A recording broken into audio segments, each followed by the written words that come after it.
Present our second BizWeek Honoree Award is Orville Coward Jr. So Orville, come on up.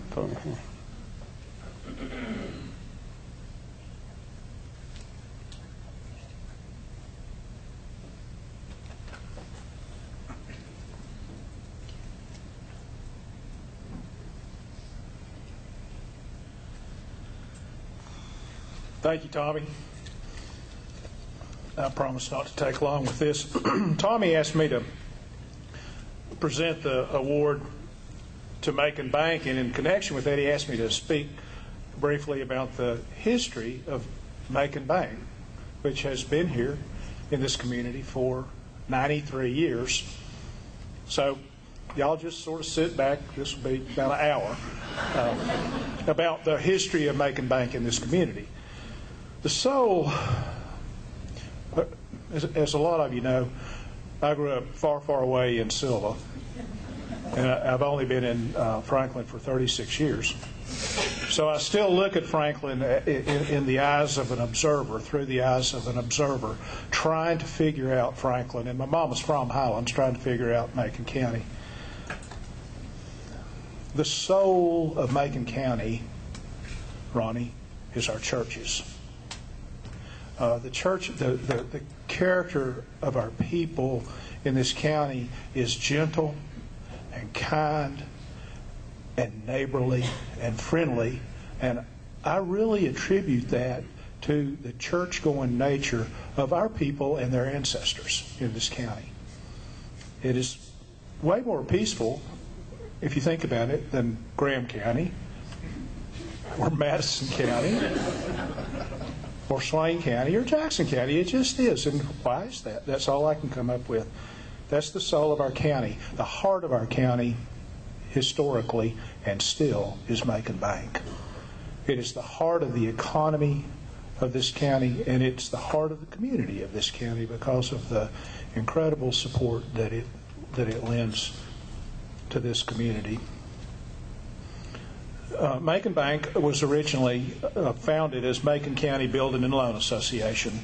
In 1922, the founder was Gilmer Jones, lawyer Gilmer Jones.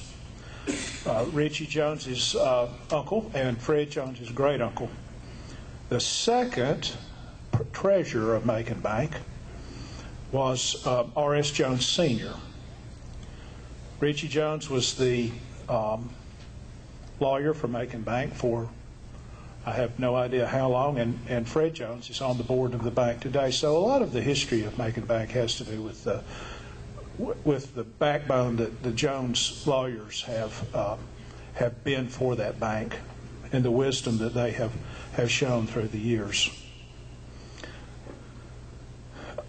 I first heard of Macon Bank, I can remember hearing about it as a little boy because my dad, Orville Coward, and his brother, Kent Coward, were so concerned about one of their first cousins going down economically.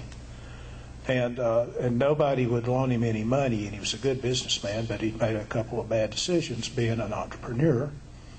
And I remember my dad going and talking to R.S. Jones Sr. about a loan, and they made a loan to this man, and he recovered, and he paid him back, and that's my first memory as a child. Today, it was funny, in trying to prepare a history of this bank that was formed in 1922, I asked 2 or 3 people, who were the presidents of Macon Bank? And I asked Jim, I asked Roger, I asked Fred, I called Richie, and amazingly, nobody was quite sure who the list of presidents of Macon Bank were. But I'm going to give it the best shot that this committee, Mr. Garner, has come up with. Starting out with Gilmer Jones, and then was Henry Cabe, and then L.C. Henderson, and then Everett Stiles, and then Roger Clemens. And I stand willing to be corrected if anybody knows any better than that, but nobody seems to, Ed. So amazingly, for an institution that's 93 years old, it's had 5 presidents. What does that tell you about the strength of leadership that has been given to that organization through the years? And those men have been supported by boards comprised of wise men and women, boards that come from the heart of this community, that are our friends and neighbors and have given of their time and efforts to keep this treasured institution moving along. I remember my first closing with Macon Bank in August of 1979, and I hope Roger Clemens has forgotten it because I did such a poor job. And I thought, at the time, Roger Clemens was the only loan officer at Macon Bank. I don't know how many 40 years you've worked there, Roger, but a long time. But he was the only loan officer, and Everett was the president. And I closed this loan very poorly, and I thought, I'll never get to do any more business with Macon Bank. The Macon Bank, in starting in Macon County in 1922, think about what Macon County was like in 1922. We had no industry, and we've always struggled to attract industry in the county.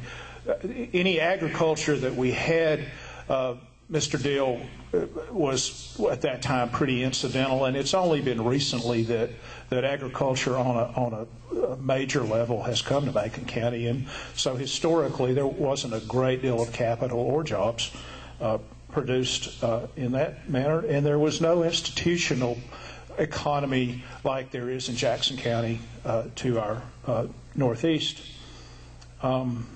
And really not that much. And the mining was more than other places around, possibly, but not a huge thing. So how did Macon County get so prosperous? Well, what happened is that, in my opinion, Macon County is the most beautiful place in the whole world. And I'm sure it's not really, but I challenge anybody to tell me of a place that's as pretty with our plateau, our beautiful river basins, and the rushing creeks coming down out of the hills and rising to the majestic mountains in the distance where we can see and go if we want to. So what we had to sell was the opportunity and the privilege of people coming here to stay some and to live some and to be some, and the genius of the people of our ancestors was able to capitalize literally on that to create an economy. And the fact that Macon Bank was started in 1922 and could go along with that and provide the capital for that and attract the attract the deposits, and then turn around and make the loans that enabled the houses to be built. My daddy said, if you hate trailers, it's because you don't remember the mountain people all had to live in shacks. And that's what Macon County what Macon Bank has been able to do, is to provide the capital for our people to build homes, which has created a huge economy through the years. And not only to build homes for themselves, but to build homes for the people that come here to live in the summer. And then that has unfolded on itself and unfolded on itself. And it turns out that after these long years of good management in that bank, that we look around and it's got a branch in nearly every county in western North Carolina, and it's the largest mortgage lender, Mr. Shields, in western North Carolina when we looked at one point, and now the second largest community bank, and I'm including Asheville, in western North Carolina. And how did that happen? It happened as a partnership between that bank and this county, and it's integral to the development of Macon County. And that rocked along until up came the Great Recession. And this was the finest hour. It was the lowest point but the finest hour. And our economy, which was based on second homes, and it was based on tourism, and it was based on the construction industry, and it was based on the subcontractors, and it was based on making loans to people building houses.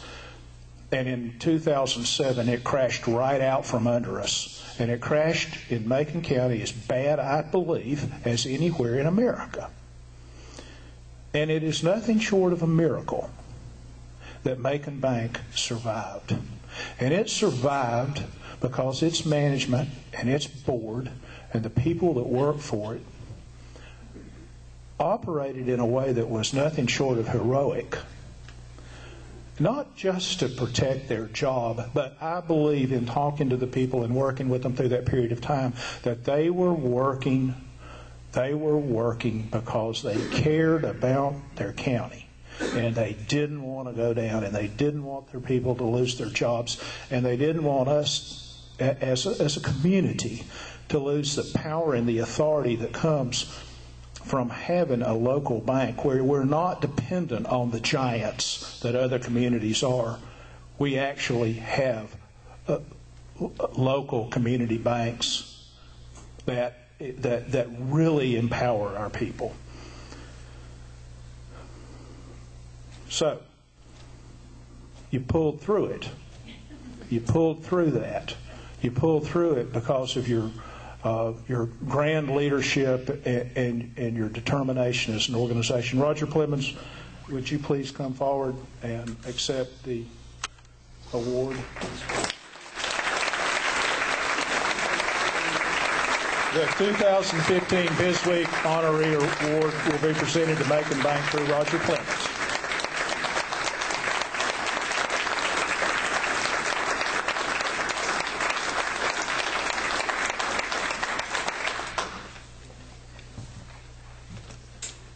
It's an honor to accept this on behalf of the bank, and we appreciate the recognition of our efforts and contribution to the local economy and to the community.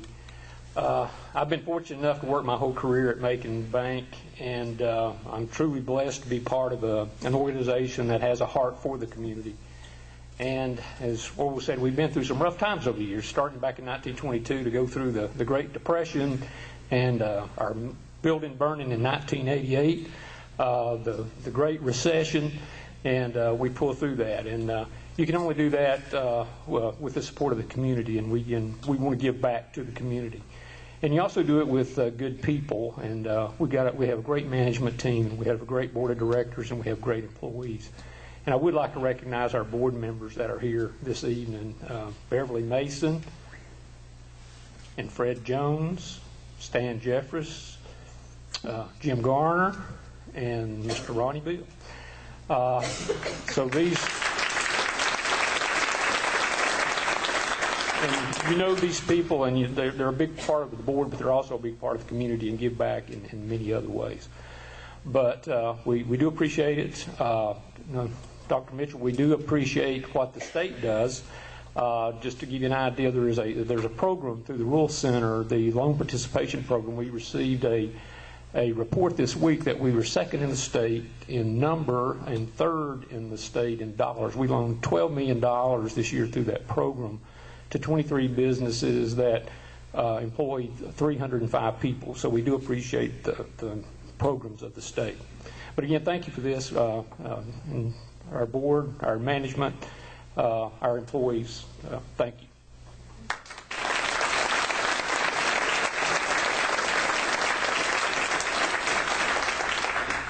You know, for years we've been giving these awards out, and Macon Bank, we never got around to it. And I really think the reason is because our EDC chairman was actually Ed Shatley was the chairman of the board of Macon Bank, and he wanted to hold off till we could do it right. So Ed, we appreciate your leadership, not only at Macon Bank but on the EDC board.